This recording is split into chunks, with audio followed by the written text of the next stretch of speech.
व्रत और उपवास। क्या आपने कभी सोचा है कि हमारे पूर्वज जो हमारी तरह साधन संपन्न नहीं थे, वे कैसे इतनी गहरी आंतरिक शक्ति और मानसिक शांति हासिल कर लेते थे? इसका एक उत्तर है व्रत और उपवास।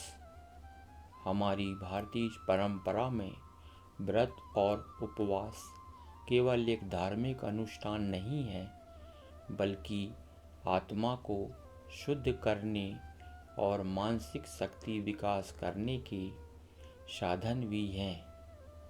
क्या है व्रत और उपवास का असली अर्थ?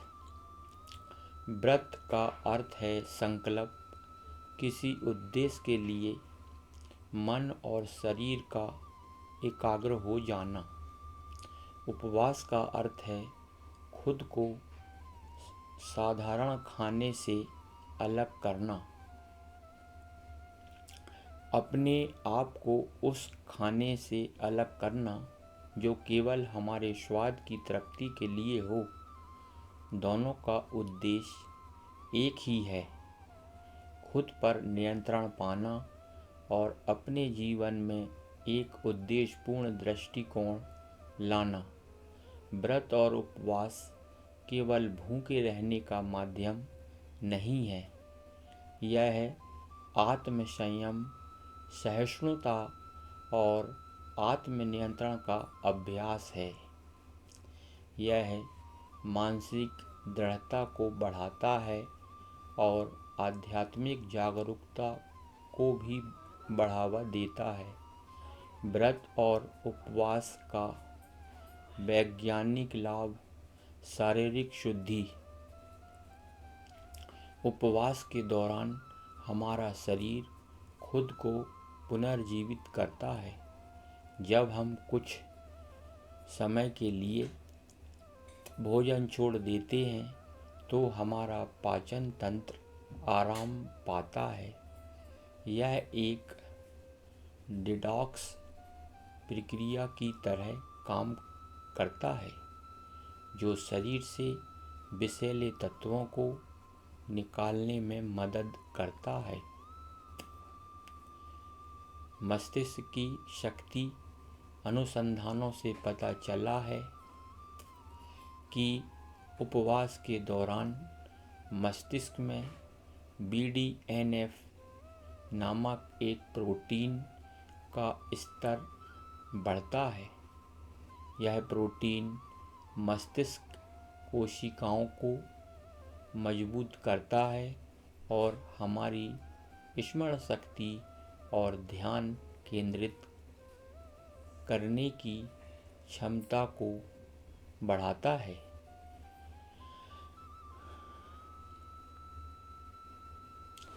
हृदय रोगों का जोखिम घटाना।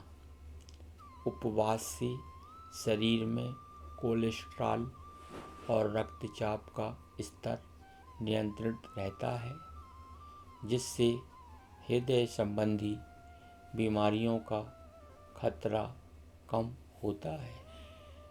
आध्यात्मिक जागरूकता: जब हम अपनी शारीरिक इच्छाओं को नियंत्रित करते हैं तो मानसिक शक्ति और एकाग्रता में सुधार होता है, जिससे आत्म चेतना और आध्यात्मिक जागरूकता बढ़ती है।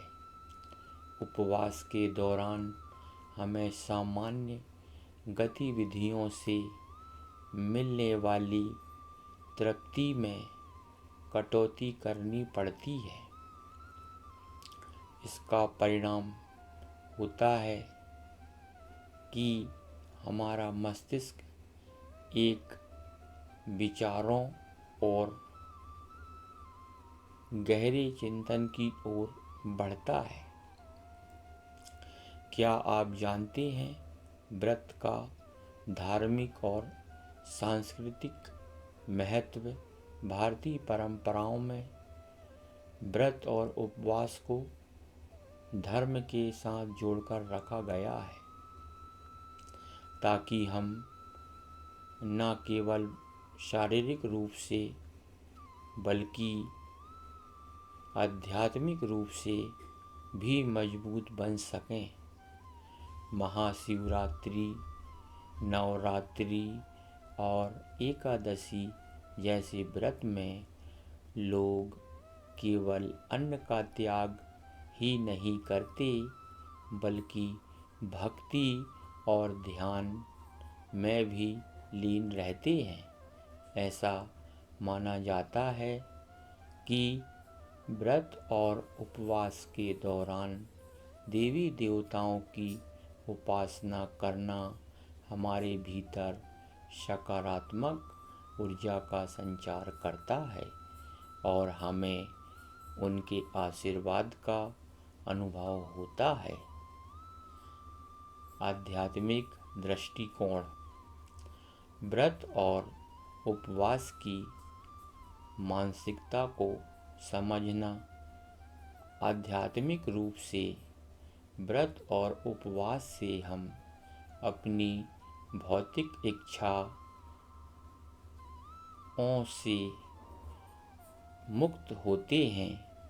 इस अवस्था में हम आंतरिक शक्ति और आत्मज्ञान का अनुभव कर सकते हैं।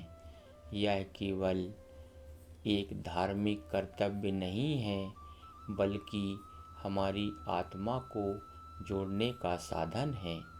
व्रत और उपवास के दौरान व्यक्ति अपने आप से अधिक जुड़ने लगता है, जो अंततः उसे अपने जीवन के उद्देश्य को समझने में मदद करता है। महात्मा गांधी भी उपवास को एक साधना मानते थे और इसे आत्मशुद्धि का सबसे कारगर तरीका मानते थे।